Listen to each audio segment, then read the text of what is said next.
13장 24절부터 30절까지를 보겠습니다. 예수께서 그들 앞에 또 비유를 들어 이르시되 천국은 좋은 씨를 제밭에 뿌린 사람과 같으니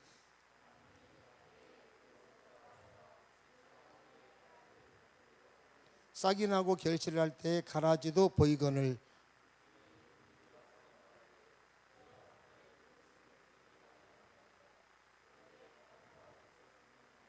주인이 이르되 원수가 이렇게 하였구나.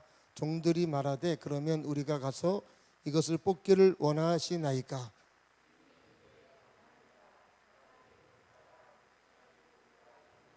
같이 읽습니다. 둘 다 추수 때까지 함께 자라게 두라.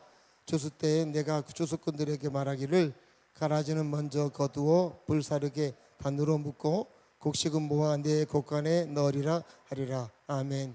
하나님 영광 받으시옵소서. 하나님 가장 기뻐하는 예배를 우리가 드릴 수 있어서 감사합니다. 아버지, 예배 가운데 주의 성령께서 운행하시고 참으로 주의 말씀 우리 가운데 들려주시고 또 우리 모두에게 하나님의 만지심의 은혜가 있게 하여 주시옵소서. 새 힘을 더욱더 넘치게 부어 주시옵소서. 감사를 드리며 예수 이름으로 기도합니다. 아멘. 한번 고백합니다. 하나님 사랑합니다. 하나님 사랑합니다. 마스크 쓰니까 힘드시죠, 그죠?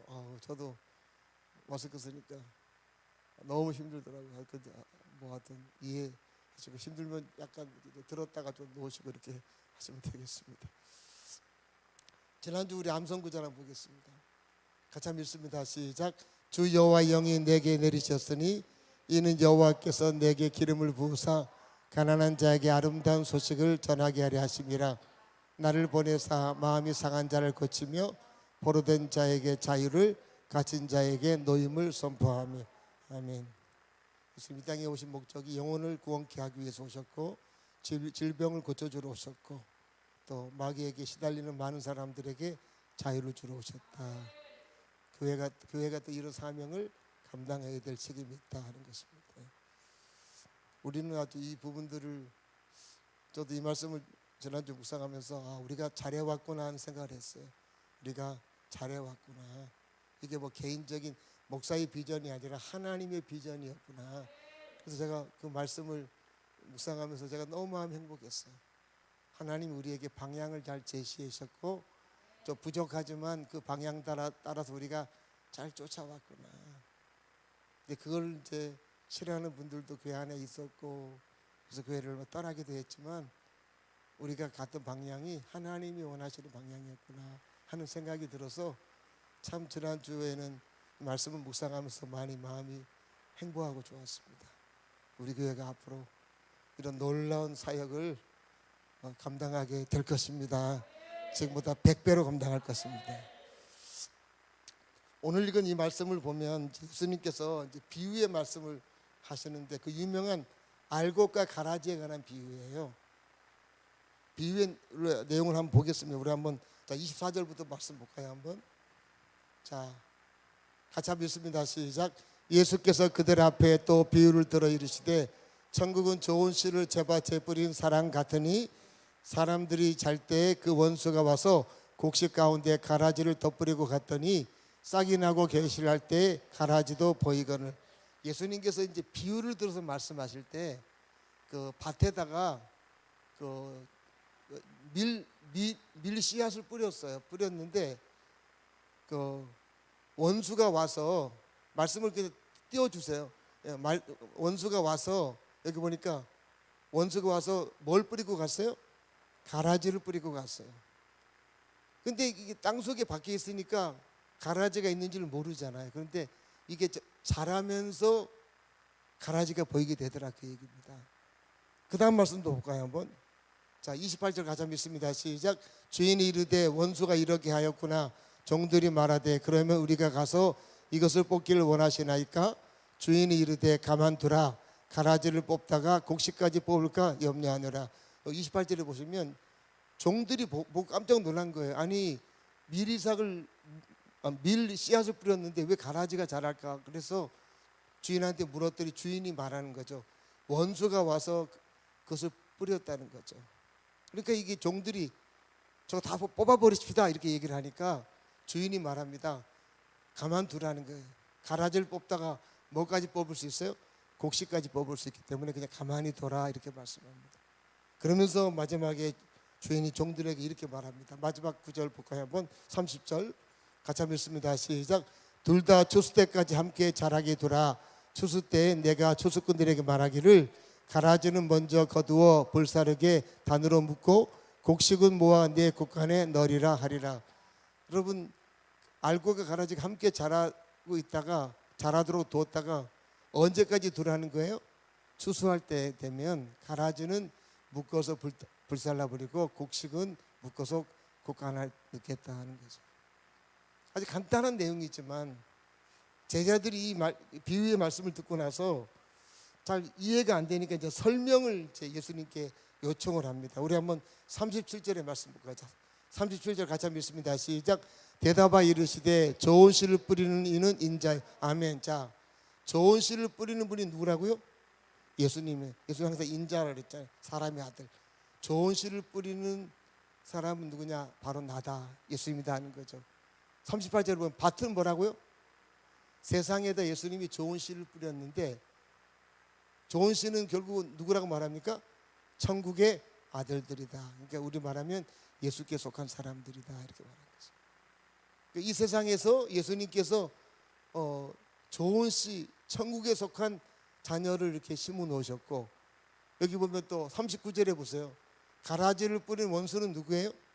마귀가 세상에 씨앗을 뿌려놨다. 그리고 38절 하반절에 보니까 가라지는 누구라 말하죠?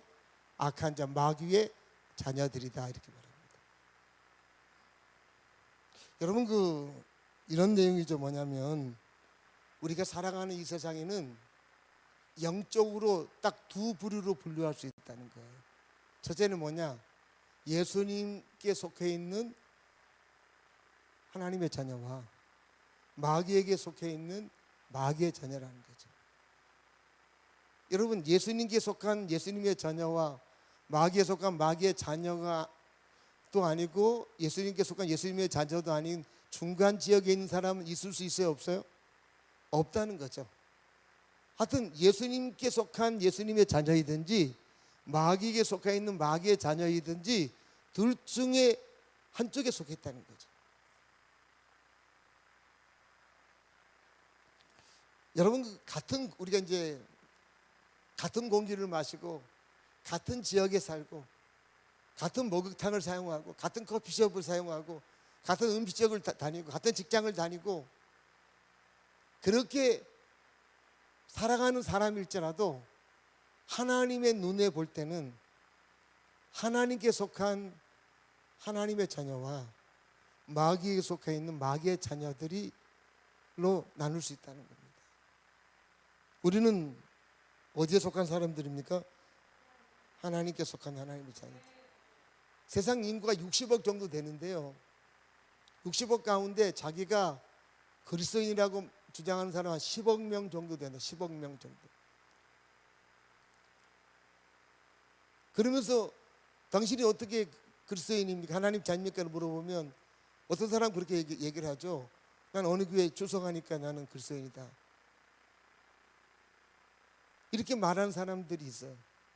저도 가끔요, 오랫동안 주님을 섬겼다는 분하고 만나볼 때 깜짝 놀랄 만한 신앙의 근본이 문제가 있는 발언을 하는 경우를 종종 들어요. 그럼 제가 이분이 진짜 과연 구원 받았을까? 이분이 과연 하나님의 자녀일까 하는 의문이 드는 경우도 있어요.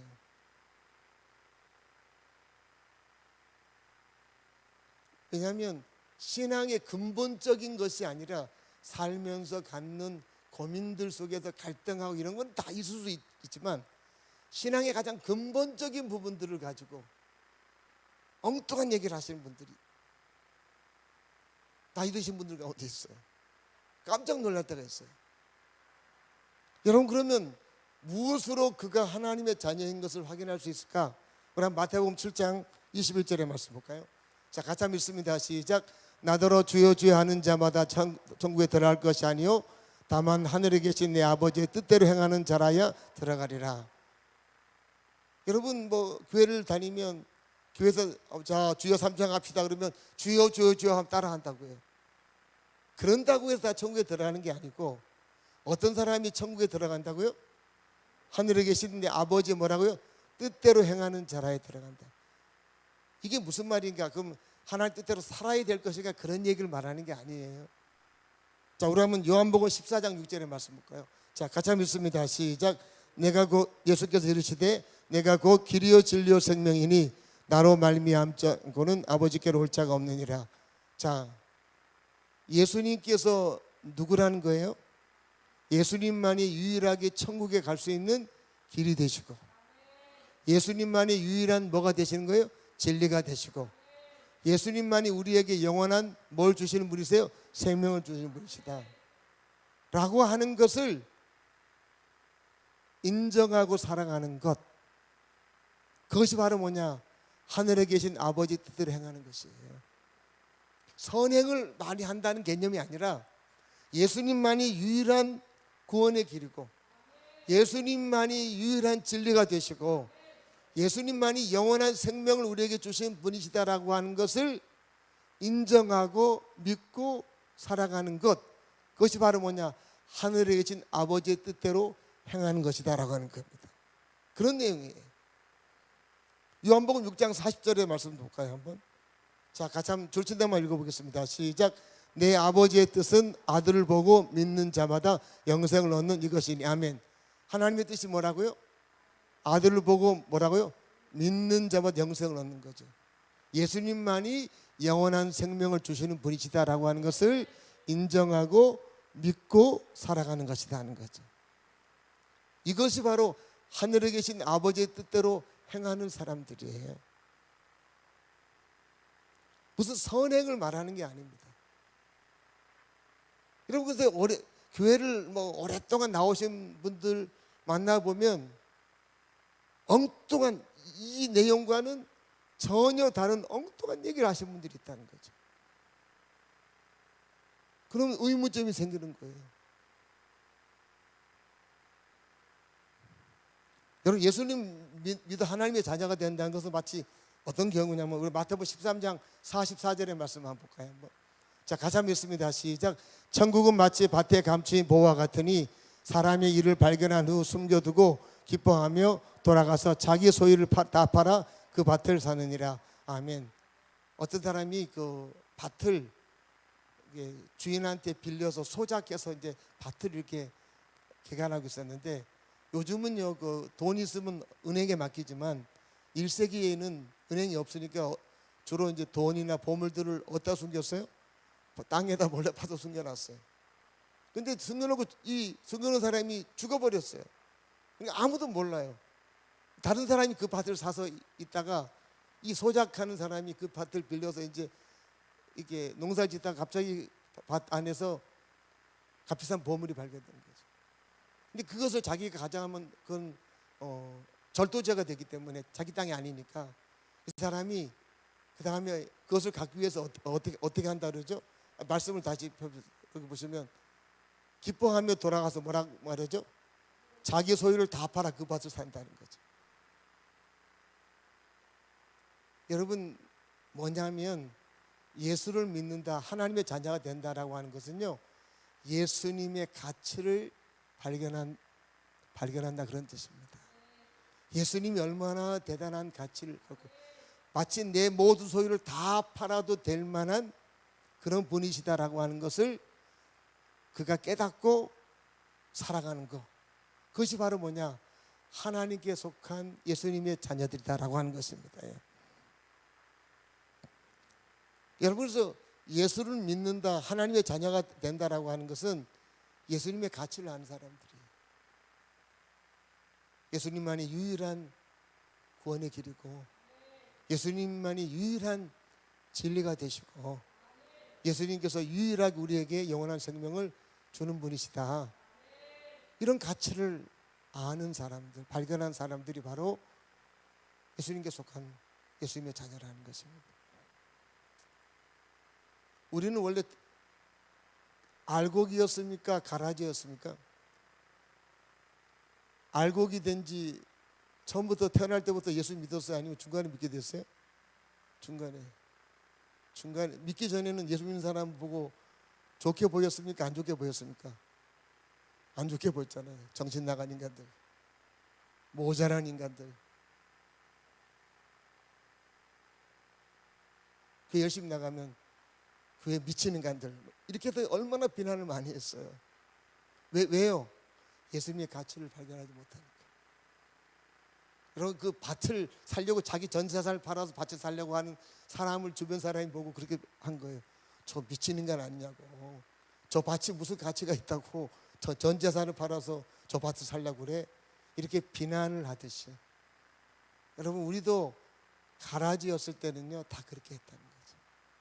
근데 어느 순간에 예수님의 가치를 발견하고 난 다음에는 달라진 거죠. 대표적인 사람이 사도 바울이죠. 바울 사도가 예수님 믿기 전에는 예수 믿는 사람들을 잡아 죽이려고 하잖아요.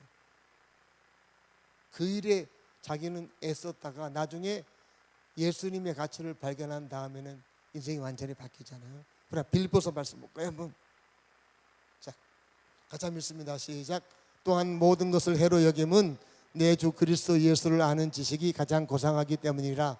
내가 그를 위하여 모든 것을 잃어버리고 배설물로 여김은 그리스도를 얻고. 자, 그리스도를 얻고 나니까 자기가 가졌던 모든 것들이 뭐처럼 느껴졌어요? 한 단어로 말하면 뭐예요? 똥으로 여겼다는 거죠. 자기는 많은 배움도 있고 학력도 좋고 집안도 좋고 그랬는데 예수님의 가치를 알고 예수님과 비교해 보니까 그런 것들은 다 뭐냐? 배설물에 불과하더라는 거죠. 배설물에 불과하더라. 여러분, 그래서 참 우리가 가라지였던 인생이 알곡으로 바뀌어서 이렇게 주일날 예배할 수 있어서 얼마나 감사한가. 이게 주일날 예배한다는 것은요, 내가 알곡이라는 것들을 증명해 보는 거예요. 근데 여러분, 이제 우리가 알곡으로 예수님께 속한 사람으로 살아갈 때 이 땅에서 주님이 주신 특권들이 참 많이 있어요. 저는 그 특권이 중에 최고의 특권이 뭘까라고 생각해 보니까 저는 개인적으로 기도라고 생각해요. 기도하는 거. 하나님 앞에 엎드려서 내 힘겨움도 얘기를 하고 나의 아픔도 얘기하고 하나님께 도움을 청하고, 그것이 예수님께 속한 우리들이 갖고 있는 특권 중에 최고가 아닌가 하는 생각을 해봅니다. 여러분, 세상에 속한 사람은 힘든 문제가 있어서 누굴 찾아가서 얘기를 하려고 하면 그 사람은 나보다 더 큰 문제를 갖고 있어요. 그러니까 이게 안 돼요. 근데 우리는 아무 때나 주님 앞에 나가서 우리 안에 있는 것들을 다 토설하잖아요. 시편 42편에 보면 그 믿음의 사람이 어느 날 갑자기 큰 문제로 인하여 막 불안하고 낭침이 밀려왔어요. 그래서 그 하나님께 찾아가 엎드려 기도하잖아요. 기도하면서 불안해하고 낙심해 있는 자기를 막 책망한다고요. 너는 어찌하여 불안하여 낭망하여 있는가 하면서 자신을 막 책망해요. 그러면서 자기가 뭐라 하냐면 너는 여호와께 소망을 두라, 이렇게 얘기하면서 기도를 한다고요. 불안해하고 낙심하는 자기를 책망하면서 자기에게 말하는 거예요. 하나님께 소망을 둬야지. 그래서 여러분, 낙심해서 하나님 앞에 엎드려 막 기도를 하면, 기도가 뭐냐? 우리 안에 있는 낙심을 토설해내는 거고요. 기도만 할수록 하나님의 소망이 우리 가운데로 밀려 들어오는 것이에요. 그게 기도하는 거예요.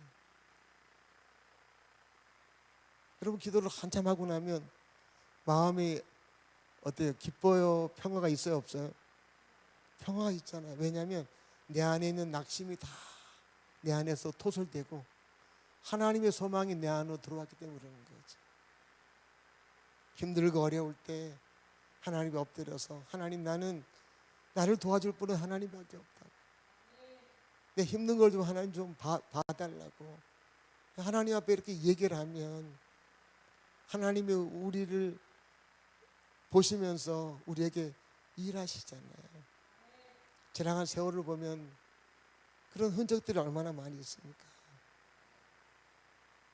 우리 한번 그 시편 139편 볼까요? 한번. 자, 같이 한번 읽습니다. 시작.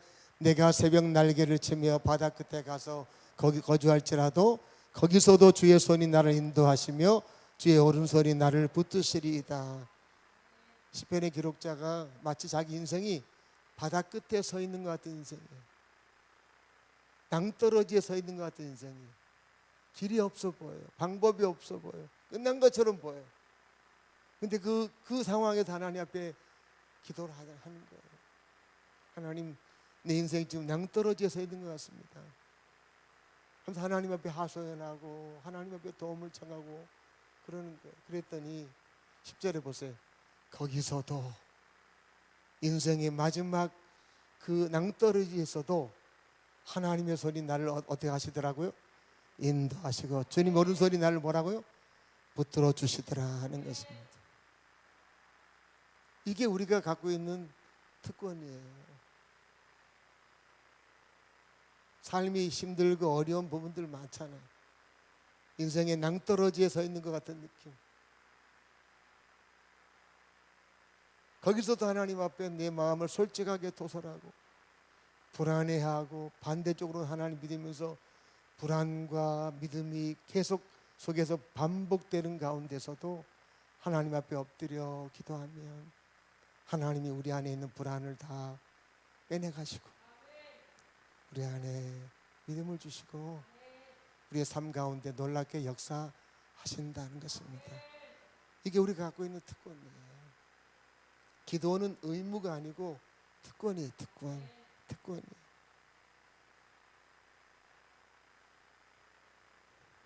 여러분, 이 특권을 많이 누릴 수 있길 바랍니다. 여러 가지 특권이 있지만 이 기도의 특권이 가장 귀한 특권이에요. 힘들면 울면서 기도도 하고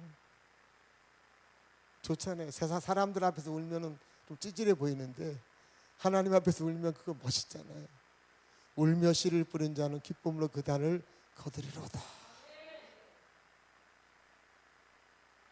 하나님 앞에 우는 건 얼마나 좋아요. 그 눈물은 기쁨의 단을 보장하잖아요. 그래서 여러분, 전국에 속한 우리들이 누리는 가장 큰 특권은 기도의 특권이라는 것입니다. 또 28절 29절 말씀 볼까요? 한번. 자, 같이 한번 읽습니다. 시작. 주인이 이르되 원수가 이렇게 하였구나. 종들이 말하되 그러면 우리가 가서 이것을 뽑기를 원하시나이까? 주인이 이르되 가만두라. 가라지를 뽑다가 곡식까지 뽑을까 염려하노라.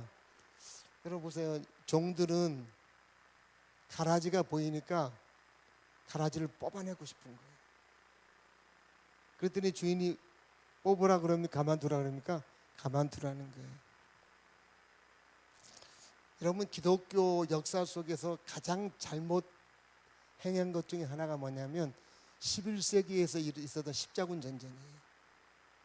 기독교인들이 그 이슬람을 믿는 사람들을 다 뽑아버리겠다는 마음을 가지고 칼을 뽑아 들고 가가지고 이슬람과 전쟁을 해서 하여튼 이슬람 교도들을 무참히 학살했잖아요.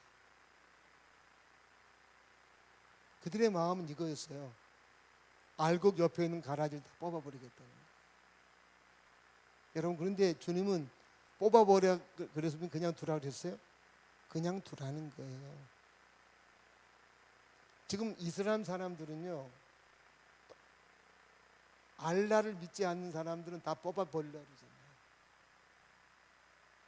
얼마 전에도 프랑스의 어떤 여교사가 알라에 대해서 좀 잘못 얘기했다고 도끼를 가져와가지고 여교사의 목을 잘라버렸잖아요. 길거리에서.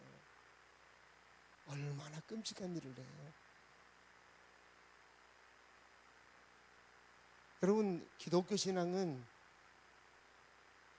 가라지를 뽑아내는 신앙이 아니에요. 뽑아냈던 우리는 이미 다 옛날에 다 죽었어야 돼요. 예. 그런 게 아니고요. 기독교 신앙은 뭐냐면 함께 살아가는 주변의 가라지를 알곡으로 바꿔주는 역할을 하는 것이에요. 이게 기독교 신앙이에요.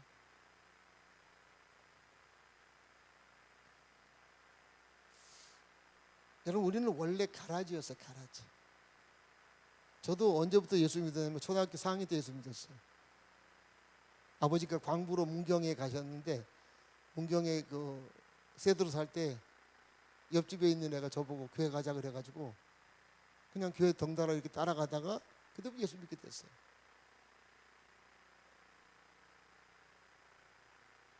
여러분, 우리가 이 땅을 살아가면서 가라지였던 내가 누군가의 도움을 받아서 알곡으로 바뀌었다는 거죠. 그래서 우리가 이제 알곡된 성도들이 가져야 될, 아까 특권도 있지만 의무가 있어요. 의무는 뭐냐? 그 중에 가장 큰 의무, 예수님 땅에 오시는 첫 번째 목적이잖아요. 가라지를 알곡으로 알곡의 인생으로 바꿔주도록 우리가 도와주는 역할을 하는 것을, 그게 우리가 해야 될 의무라는 거죠. 왜냐하면 여러분, 우리는 죽음 이후의 운명에 관한 부분들을 잘 알고 있어요. 우리 한번 42절의 말씀 볼까요? 같이 한번 읽습니다. 시작. 풀무불에 던져 넣으리니 거기서 울며 이를 갈게 되리라. 여러분, 가라지들의 운명은 뭐냐? 나중에 지옥불에 던져져 거기서 어떻게 산다고요? 울면서 이를 갈며 산다는 거예요. 얼마나 고통스러운지. 이게 여러분 가라지에 속한 사람의 운명이에요. 스티븐 스필버그라고 감독이 만든 그 유명한 영화 쉰들러 리스트라고 하는 영화가 있잖아요. 그 영화를 보면 독일군들이 그 유태인을 잡아가지고 폴란드의 한 지역에다가 유태인 수용소를 만들어 놓고 가스실에다 집어넣어 사람들 막 죽여버렸다. 그 유태인들을 600만 명을 학살했잖아요. 독일군들이. 그때 쉰들러라고 하는 독일군이 거기 가가지고 오직 돈 버는 게 목적이라 가지고 하여튼 돈 벌기 위해서 가진 수단을 가지고 애쓰다가 유태인들이 독일군에 의해서 죽어가는 모습 보고 그의 생각이 완전히 바뀌기 시작합니다. 아, 내가 여기서 해야 될 일은 돈 버는 게 아니고 죽어가는 유태인을 살려야겠구나 하는 생각을 하게 됩니다. 그래서 그때부터 어떻게 하냐면 재산을 다 팔아서요. 사업하던 사업을 다 정리해서 그 유태인들을 책임지고 있는 독일군 장교한테 돈을 주면서 유태인들 한 사람 한 사람 끄집어내기 시작합니다. 여러분, 1945년도 독일이 전쟁에서 망할 때까지 이 쉰들러가 구해낸 유태인들이 1100명이 1100명. 어마어마하잖아요. 돈 버는 거 다 포기하고 전 재산 바쳐서 사람들 1100명을 살렸어요. 그래서 유태인들이 너무 감사해서 살아남은 사람들이 나중에 쉰들러를 찾아오잖아요. 당신 때문에 내가 살았다고, 고맙다고. 대단한 일 아닙니까? 그런데 쉰들러는 거기서 계속 죄책감에 빠져 있다고. 왜 빠져 있냐면 자기가 타고 다니는 자동차를 보면서 이런 말을 합니다. 자동차를 팔았다면 10명은 더 살릴 수 있었는데 내가 여기 있는 배지를 팔았다 하면 1명은 더 살릴 수 있었는데 내가 왜 진작 자동차를 팔지 않아서 10명이 죽어가는 것을 내가 막지 못했을까? 그런 죄책감에 시달리면서 영화가 끝난 그런 내용입니다.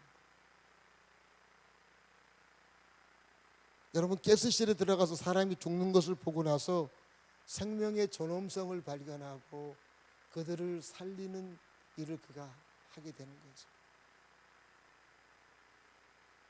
여러분, 우리가 이 세상을 살아가면서 길게 살아봤자 이 땅의 삶은 한 90년 정도 살 거예요. 길게 살면. 근데 죽음 이후는 몇 년 살아요? 영원. 90년하고 영원하고 이렇게 대비해 보면 90년이라는 세월이 영원 앞에 여러분 어떻게 비춰질까요? 점 하나로 비춰질 거예요. 그죠? 점 하나 딱 찍은 거. 그저 비춰지는 거죠. 이 땅에 아무리 여러분 90년 동안 화려하게 살고 대단하게 살아도 영원한 시간 속에서 이를 갈며 슬피 울며 지낸다면 그게 무슨 의미가 있냐는 거죠. 우리는 그 죽음 이후에 사람들이 겪게 될 운명을 알잖아요. 그래서 우리가 해야 될 의무는 가라지 인생으로 사는 우리 주변 사람들을 알고로 바꿔주는 그런 역할을 우리가 감당해야 한다는 것입니다. 이게 우리가 해야 될 가장 큰 일이에요. 여러분, 예수님도 사람들의 병을 막 고쳤잖아요. 고치시면서 그 사람들이 와서 그 다음에 구원받는 자리로 그들을 인도하셨어요. 여러분, 영혼의 구원을 받는다는 것이 얼마나 중요한가 하는 거죠. 대영이가 예전에 대여섯 살 때쯤 할아버지랑 함께 살았잖아요. 할아버지한테 맨날 했던 말이 있어요. 할아버지, 천국 안 갈 거야? 맨날 그 얘기 했었어요. 제가 그 할아버지를 만나면 제가 맨날 그 얘기만 하고 자기한테 하고 있다고. 할아버지 천국 안 갈 거야? 5살짜리, 6살짜리가. 그래서 이분이 대영이의 그 말을 듣고 교회 나오기 시작하셨고 예수님 영접하셨어요.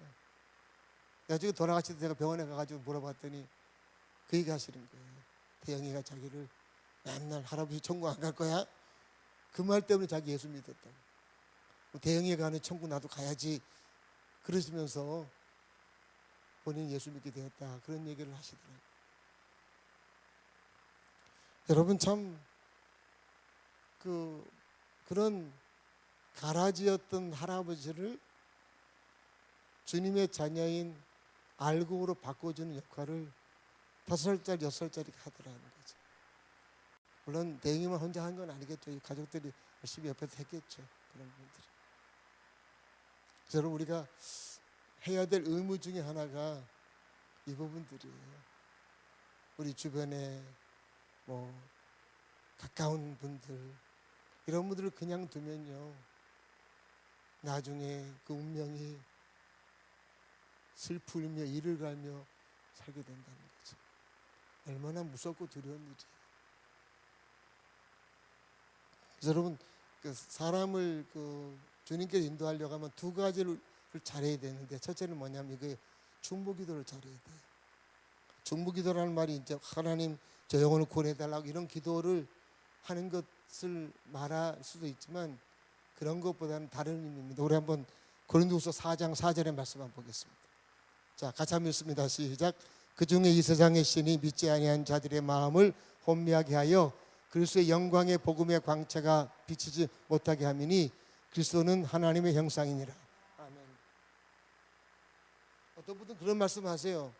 내가 남편을 전도하려고 수십 년 기도했는데 전도가 안 됩니다. 왜 그럴까요? 그 마음을 누가 혼미하게 한다고요? 여보세요. 여기 말씀해 보시면 마음을 누가 혼미하게 만들어요? 1절에 보면 첫 번째로 보니까 세상의 신이 믿지 아니하는 자들의 마음을 혼미하게 만든다는 거예요. 그 마음을 마귀가 혼란스럽게 만든다는 거예요. 그래서 영광의 복음의 광채가 그 마음에 비치지 못하도록 막아버린다는 거예요. 그래가지고 복음을 전해도 안 받아들여요. 이런 거죠. 뭐냐면 내가 지금까지 제사했는데 예수 믿으면 조상을 안 섬긴다고 해서 혹시 집안에 문제가 생기면 어떡하지? 그런 생각을 주기도 하고, 복음을 전하면 복음 자체가 불합리하다는 생각을 갖도록 해서 자꾸만 마귀가 그 마음을 혼미하게 만들어서 복음을 못 받으려고 하는 거죠. 여러분, 그래서 예수 믿으면 나쁜 일이 일어날 것 같은 두려움을 갖도록 마귀가 그 마음을 자꾸 움직이는 거예요.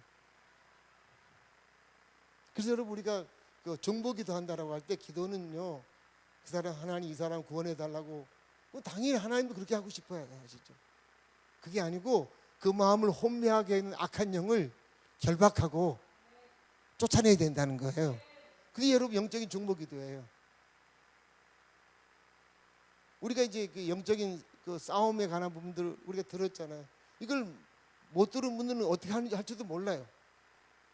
그래서 여러분 우리가 그래서 예를 들어서 어떤 분이 이렇게 복을 거절하면 계속해서 그 마음을 붙잡고 있는 혼미하게 하는 악한 영들을 예수 이름으로 결박시키고, 혼미하게 하는 악한 영은 그 마음에서 떠나가라고 선포하고, 이런 것들이 우리 가운데 필요하다는 거예요. 그 영을 약을 약화시키는 거죠. 예수 이름으로 누구누구는 악한 영으로부터 자유함을 내가 선포한다 하면서 선포하고, 계속 그런 선포가 필요하다는 거죠. 그래야지 악한 영이 그 마음을 혼미하게 하는 그런 신들이 점점 줄어들게 되고, 그래서 여러분 복음을 받아들이는데 잘 된다는 거예요. 이것을 우리가 해야 된다는 것입니다. 꼭 그렇게 할 수 있기를 바랍니다. 예. 꼭 그렇게 하셔야 돼요. 제가 그런 얘기도 했잖아요. 예전에 어떤 분이 자기 아내가 자기를 화만 하면 맨날 막 집어던지고 이런 아내가 있어서 너무 힘들다고 전화 왔길래, 아내가 그럴 때마다 속으로 예수 이름으로 이게 폭력의 영을 결박한다고 속으로 선포해라 그랬더니, 그분이 나중에 몇 달 후에 저한테 전화 와서 하는 얘기가, 목사님 그렇게 했더니 진짜 아내 행동이 90% 정도가 없어졌다는 거예요. 막 그러려다가 선포하면 그걸 내려놓고 얌전해지더라고요. 너무 신기하다고 저한테 전화 온 적이 있었어요. 여러분 악한 마귀를 제압하는 기도가 필요하다는 거예요. 그 전도를 할 때 그게 일단 중요해요. 각한 사람을. 또 하나는 뭐냐면 그 사람과 좋은 신뢰관계를 잘 유지하셔야 돼요. 사람이요, 내가 신뢰하면요, 관계가 좋으면 그 사람을 신뢰하게 돼 있어요. 관계가 안 좋으면요, 그 사람 말을 전혀 안 믿어요. 관계가 좋을수록 그 사람이 무슨 말을 하든지 신뢰하게 되는 거죠. 그래서 우리가 전도할 사람한테는 좋은 관계를 가지려고 우리가 잘해야 된다는 거죠. 잘해야 되죠. 베드로전서 3장에 보면 그 당시에는 예수 믿는 아내들이 중간에 이제 전도받아 예수 믿게 되고 남편들을 안 믿으니까 힘들어하니까 베드로 사도가 뭐라 말하냐면, 남편에게 순종하고 남편을 온유함으로 대하라 이렇게 가르치죠. 이유가 뭐냐면 좋은 관계를 맺어야 신뢰가 형성이 되고 복음을 전할 때 복음을 받아들인다, 그 얘기를 하는 거예요. 여러분 남편에게 순종하지 않고 맨날 남편한테 대들거나 남편한테 온유하지 못하고 여러분 남편을 함부로 무시하거나 이렇게 한다면 관계가 안 좋아져서 그 남편은 절대로 복음을 전해도 아내가 전해도 속으로 여러분 받지 않는 거잖아요. 그래서 관계를 잘하기 위해서 노력하는 것이 우리가 필요하다라고 하는 것입니다. 그래서 여러분 우리가 다른 사람들을 하나님 우리처럼 알고로 바뀔 수 있도록 도와주는 역할을 우리가 해야 한다는 것입니다. 그게 우리가 해야 될 의무 중에 첫 번째라는 것이죠. 두 가지를 우리가 했던 기도하는 거와 관계를 잘 맺는 거예요. 저도 병원에 가가지고 이렇게 사람들 전도할 때 보면 무조건 잘해줘요. 관계를 잘 맺어야 되니까. 그러고 나서는 이제 때가 돼서 이렇게 복음을 전하면 잘 받아들여요. 저도 군대 생활할 때 제가 전도하고 싶어가지고요, 하여튼 병사들한테 잘해줬어요. 신명 들으면 무조건 뭐 격려해주고 뭐 라면 사주고 맨날 하여튼 그렇게 했어요. 그랬더니 나중에 그런 얘기를 하더라고요.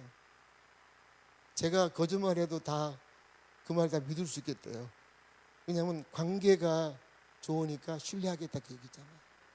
그래서 그때 전도를 참 많이 했었어요. 그래서 우리가 가라지에 속한 사람을 알곡으로 바뀌어주는 역할을 하는 거, 그들을 뽑아내는 역할이 아니라 그들을 알곡으로 바뀌도록 하는 역할을 하는 것이 바로 우리가 해야 될 의무다라고 하는 것입니다. 여러분, 그래서 결국 이제 우리가 알고가 가라지로 이렇게 세상 사람들이 나누어지는데, 아무리 애써도 가라지가 알곡이 안 되는 경우도 있어요. 그건 우리의 몫은 아니에요. 그러나 주 예수를 믿으라 그러면 너와 뭐라고요?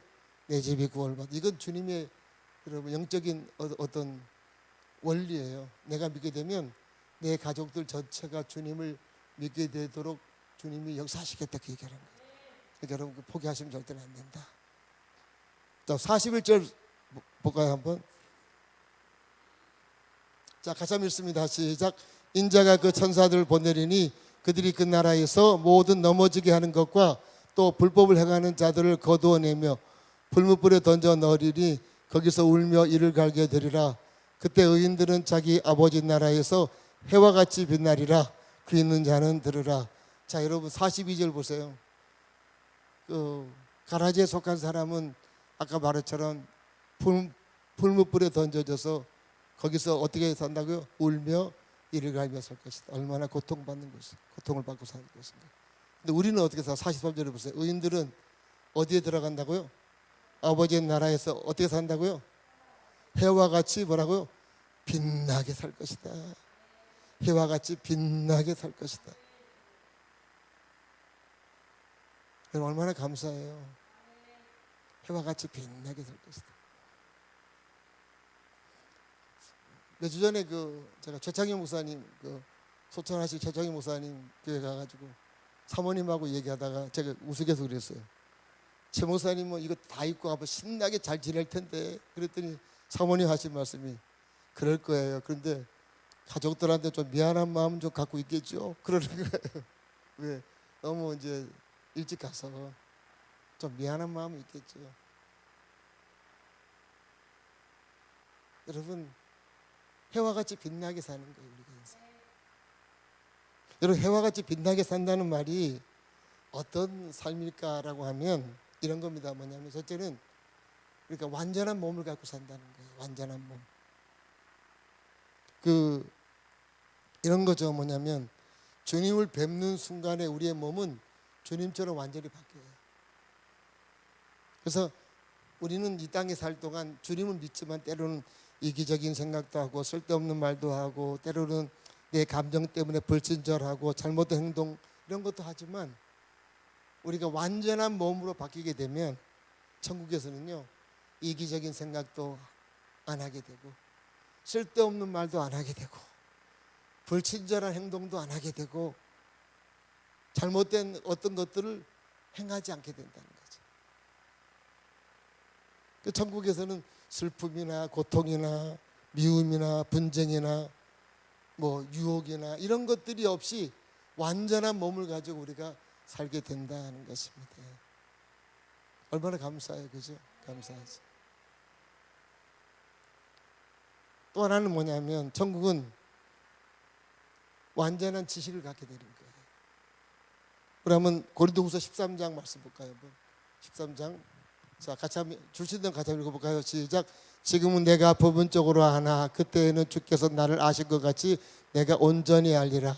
그때에는 이 세상에는 내가 아는 게 어느 정도로 안다고요? 부분적으로 알아요. 우리가 하나님 믿지만 내 삶 속에 일어난 것을 내가 다 이해할 수 있어요? 없어요? 이해가 안 될 때가 많아요. 부분적으로는 우리가 아는 거예요. 부분적으로는 알아요. 그래서 이 땅의 삶은요 하나님 믿지만 때로는 하나님에 대해 의문점도 많이 생기고 그래요.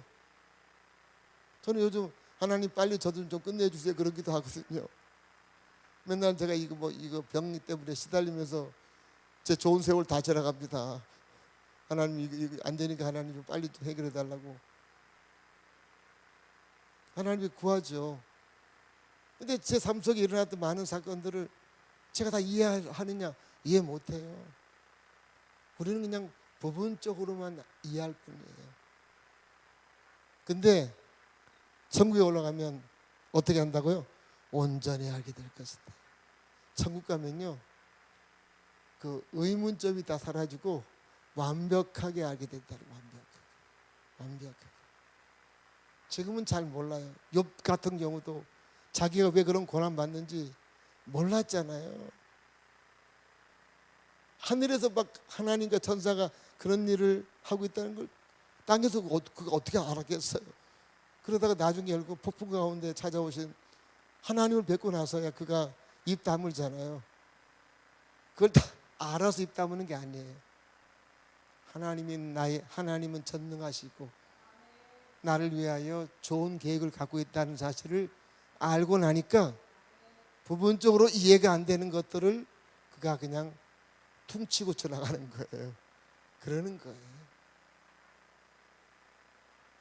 천국 가면요, 모든 것이 완벽하게 알게 된다는 거예요. 그래서 여러분, 그 나라가 참 좋은 거예요. 거기 가서도 맨날 이해가 안 돼서 고민이 되면 어떻게 되겠어요, 그죠? 그건 완전하게 알게 된다는 거죠. 또 천국은 어떤 곳이냐면, 우리 누가복음 16장 같이 한번 읽습니다. 시작.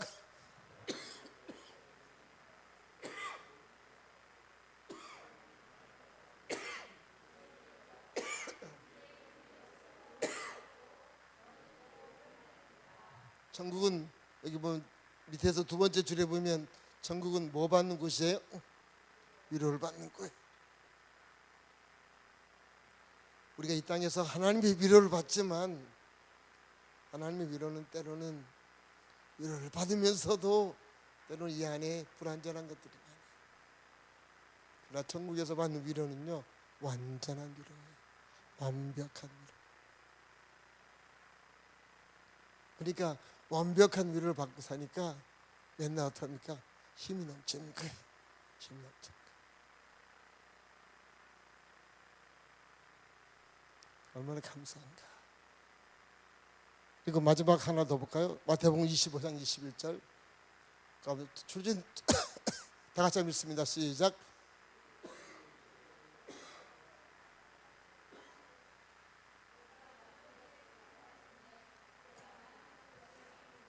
내 주인의 즐거움에 참여할지어다 하고. 천국은 뭐냐?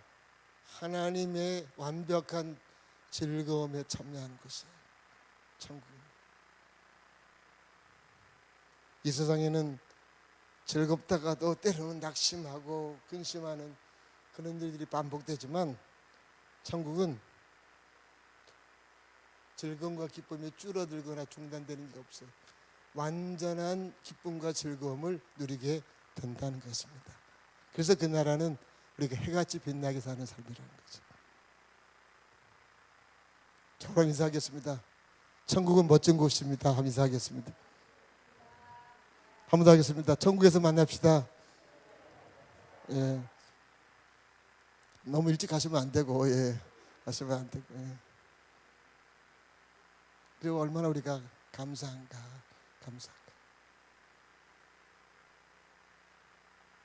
우리는 여기 그 미래의 운명을 다 알고 있잖아요. 얼마나 우리가 향해서 주님이 준비한 것이 완전한가 하는 것을 우리는 알고 있는 사람들이에요. 여러분, 내가 알곡이라는 사실에 늘 감사하셔야 돼요. 감사하시고 알곡에 갖고 있는 특권을 잘 누리시기 바랍니다. 잘 누리시고 또한 내가 해야 될 의무가 무엇인가도 생각하시면서 내 주변 사람을 잘 돌아보시고. 그래서 우리 때문에 뭐 가족들이, 안 믿는 가족들이 다 주님께로 돌아오고. 함주영 고사님이 저한테 그런 얘기 하더라고요. 처녀 때 하도 힘들어서 예수 믿기 전에 점집을 갔더니 점쟁이 그러더래요. 여기 올 사람이 아니고 딴 데 갈 사람인데 그러더라는 거예요. 그래서 나중에요 온 가족을 다 모시고 교회로 가가지고 그때부터 온 가족이 예수 믿게 됐다는 거죠. 여러분 그런 은혜가 있길 바랍니다. 예. 온 가족들이 다 주님을, 이보다 더 큰 복은 없잖아요. 이 과정이 좀 힘들고 어려울 수 있어요. 마귀의 저항도 많고 그렇지만 우리가 잘 이겨내셔서 온 식구들을 다 주님께 인도하셔서 이를 갈며 슬프는 그런 미래를 그들에게 주면 안 되니까 해같이 빛나는 천국에서 만나야 되니까 그 역할을 우리가 잘 감당해서 이 땅에서 하나님 앞에 멋있게 살아가는 그런 귀한 은혜가 있길 바랍니다. 하나님 감사합니다. 우리를 하나님의 자녀로 삼아 주셔서 힘들고 어려울 때마다 하나님 앞에 힘겨움을 말할 수 있어서 참 감사합니다. 이런 우리의 특권을 잘 사용하고 우리에게 주어진 의무도 잘 감당해 나가는 그런 귀한 하나님의 사람들 되게 하여 주시옵소서. 감사를 드리며 예수 이름으로 기도합니다. 아멘. 일어서겠습니다.